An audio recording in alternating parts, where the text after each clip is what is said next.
one here loves me. And to show that I love him back, I wanted to see on who was going to be the most creative. And whoever was going to be the most creative is going to get, I decided just now, more vacation days.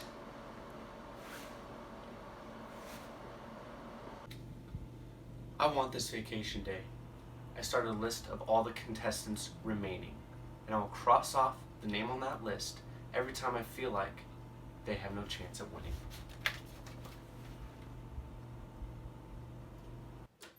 I'm Kelly Kapoor, the theater chick. I mean, I'm obviously the most awesome person to be talking about theater because I'm also the most dramatic. So after World War II, everybody was like, oh, we're all so sick of all the killing and stuff. So like, let's make it so everyone can watch plays instead. So the government in a bunch of different countries started giving money to theater companies, AKA subsidization. And like, that's something that I totally get because I only ever get my way if I threaten to kill myself. In Europe, subsidization is as old as theater, and the King of France made the first national theater, Comédie Française. This was so popular, a bunch of awesome countries also followed suit. They were like, oh, je m'appelle très magnifique, which basically means like every citizen has a right to culture, not as a charity, but as an investment in the nation's creativity for the arts as a whole. Meanwhile, the US federal government was like, you states should just form your own arts councils. We'll give you a tax break, but after a while, they caved. So that brings me to New York City Broadway.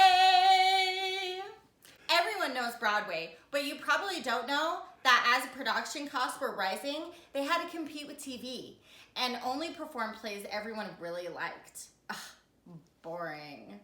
So the actors were like, these plays are bananas. B-A-N-A-N-A-S.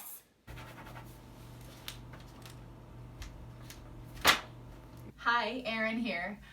Like, Michael should totally already know that I know this, but by 1964, electronic media replaced the printed page as a primary mode of communication.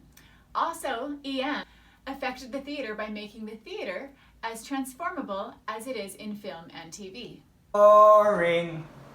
Boring. Boring. Boring. Boring. Boring.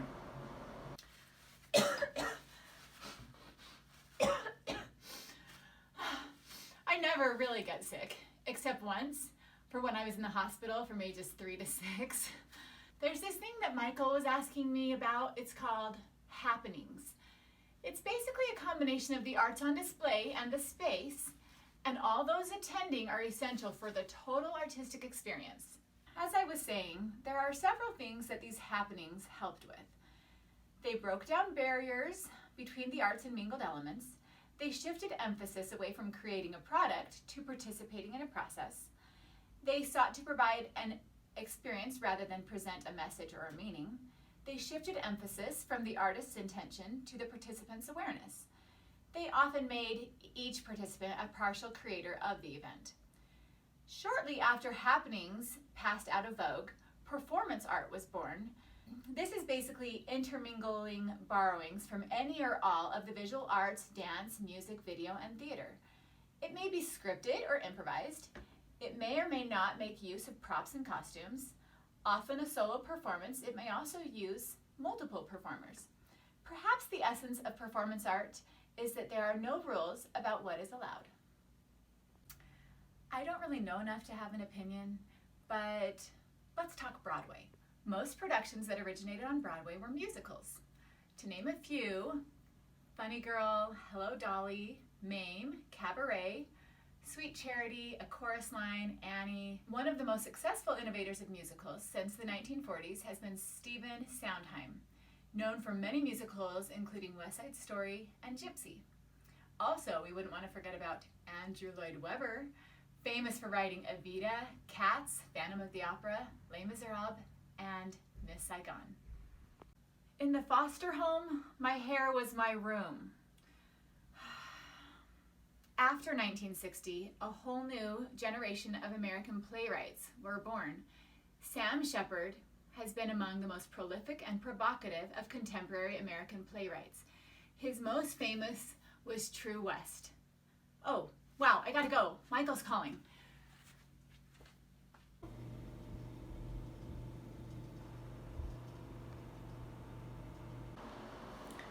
The best way to know your true acting skills is through your control and effect of the audience that you have.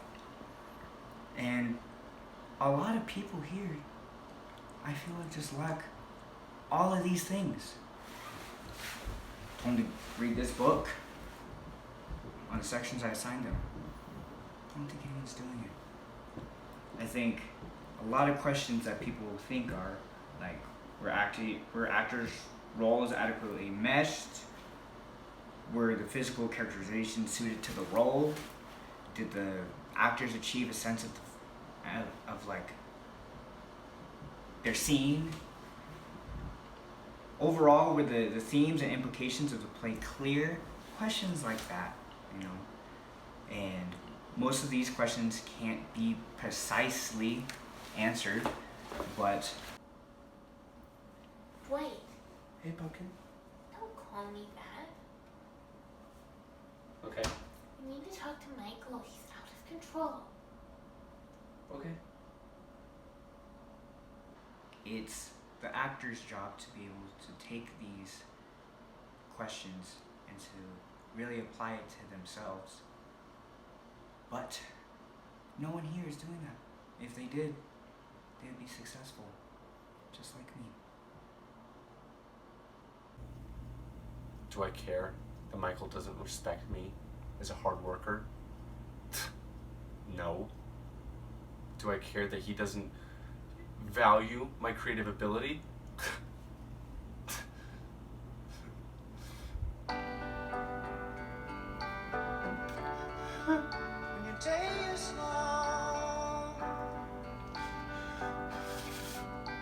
I like to dress up like Peter Pan. Makes me feel all confident. Get to fly away. The costume is just as part of you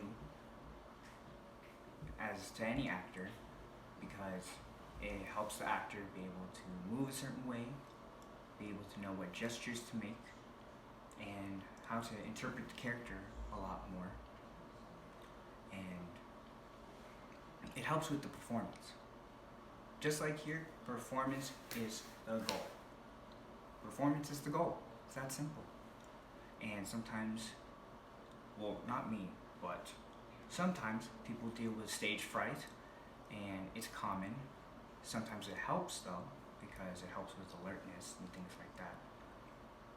For others, it gets really boring doing the same thing over and over and over again, and it makes people be more robotic. But the best way to overcome some of these things is to remember that these performances is for this specific audience. So don't dwell on some mistakes that you do.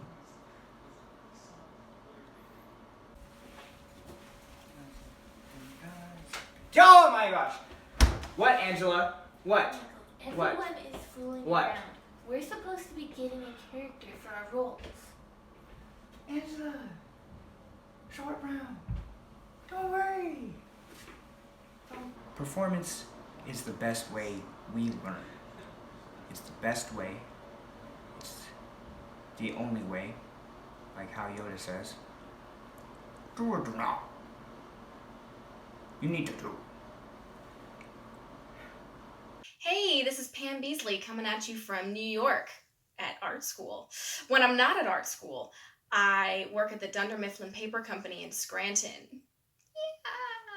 Yeah. And my boss, Michael Scott, he came to us saying that we're not creative enough, so he gave us assignments, except for I thought that when I went to New York and was away from work that he would stop giving me assignments. But he didn't, because apparently I need to be more creative. But I'm at art school, so What? So the assignment I received was to learn about actors training, which is weird because none of us are actors. We sell paper. So unless salesmen need to be actors, I don't know. But apparently actors have what's called their instrument, which to my understanding is just all of this. Just their whole selves. And apparently they need to warm up their face and their body and their voice because they use all of it. And then, I don't know, apparently they use, when they're not talking on stage, they use their body language to communicate, which is how I communicate most of the time because Michael never lets me talk. So I guess the next part is observation and imagination, because apparently actors need to like observe what's going on around them and then like what their other actors are doing so that they can react off of that. But then they also need to imagine and use their imagination to like make the scene more relatable, I guess, and that's how they work. But you know, at work I use observation and imagination all the time. Like, I observe Michael not getting work done and being crazy, and then I imagine that he is getting work done and he's normal. It works okay. Dream roll. They remake the Star Wars. Me, Luke Skywalker, Emma Watson, Princess Leia. We fall madly in love. On screen, off screen. We're not even siblings in this version. She's in love with me. I don't care that much. I moved to Germany. Told her I've been living in Paris. I don't care. I go to America. I am in Indiana Jones. I play Indiana Jones. I fall in love with the lead actress. What? It's Emma Watson. She's been waiting for me all these years. I don't care. I go to Mexico. I don't trust her. Another important thing that actors have to do is they have to concentrate, which I guess makes sense because, you know, if something goes wrong and they're not concentrating on what went wrong, things go more wrong. Like, which is like working for Michael Scott. That happens a lot. But concentration. So actors also have to like concentrate on what their character is supposed to be doing, and they have to stay so in character. So I'm gonna be in like really good in character, and you're gonna try and break my concentration, okay? I'm gonna be Stanley. I do not think that is funny. See? You didn't break my concentration.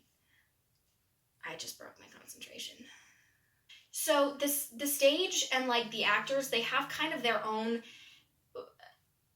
language when they talk to each other and when they talk about like stage directions and stuff. And in olden times, the stages used to be like this. They were slanty, which to me just seems unsafe. And at the Gershwin Theater in New York, where they have Wicked, which I've seen since coming to New York, is they have Nessa Rose, a character in the show, in a wheelchair, rolling around on the slanty stage, it's called the Wraith stage, which just seems not smart. But I've never seen her fall, so that's good. Anyways, the stage went like this, and the back of the stage is called upstage because the stage went up, and then the front of the stage is called downstage because the stage goes down. And then there's stage left and stage right because, you know, it's all done from the actor's point of view because apparently the actors are the most important thing, not the audience. So the last part is about scene study, which is basically just when you study your scene. So you read it and you see what the playwright may have wanted you to do, and then you listen to your director and think maybe, you know, take into consideration what your director wants to do, and then you figure out what you as the actor want to do, only those decisions rarely make it into the show because the director is all-knowing, apparently. Which is kind of like working for Michael Scott.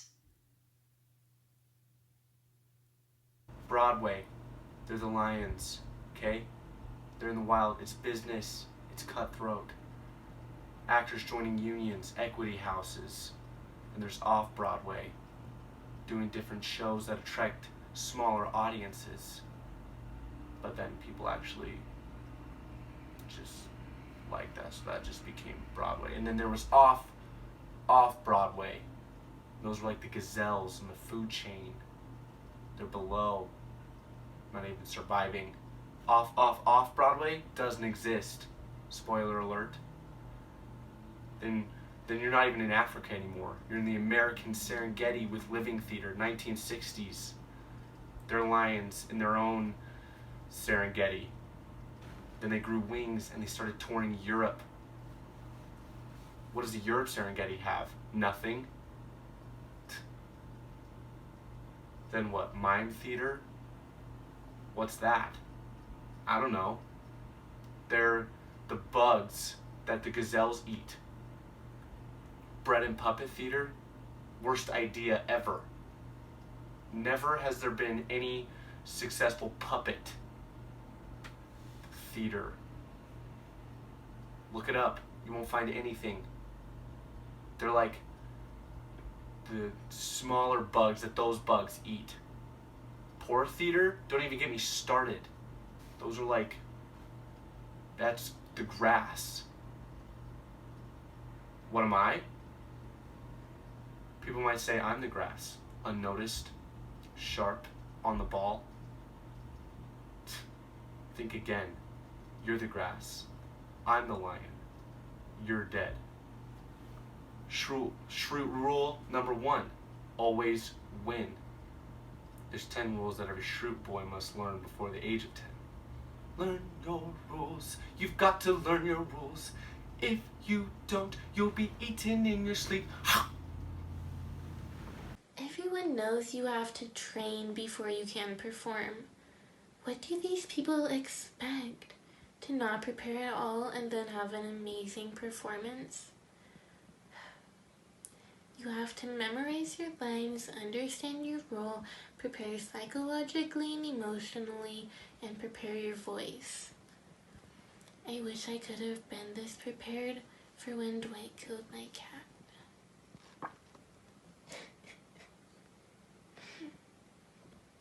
The actor needs to understand the script's themes, implied meanings, and overall significance, which demands not only attention to observable relationships between characters and ideas, but also sensitivity to subtext, the emotional undercurrents, unexpressed motivations, and attitudes that inform the underlying meanings of their lines. Even Bandit knows that. Dwight came to me the other day and told me he's been having trouble connecting to his character emotionally. So I told him if he's having trouble connecting emotionally, then he should try emotional memory.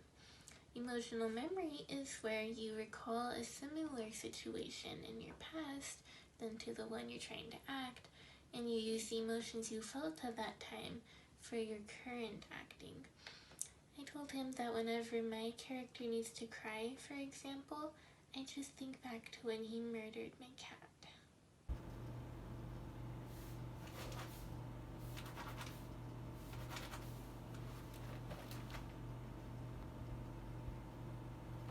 So, who got the vacation day? Michael Scott. Michael Scott got the vacation day. He gave it to himself. Of course he gave it to himself. He always gives it to himself.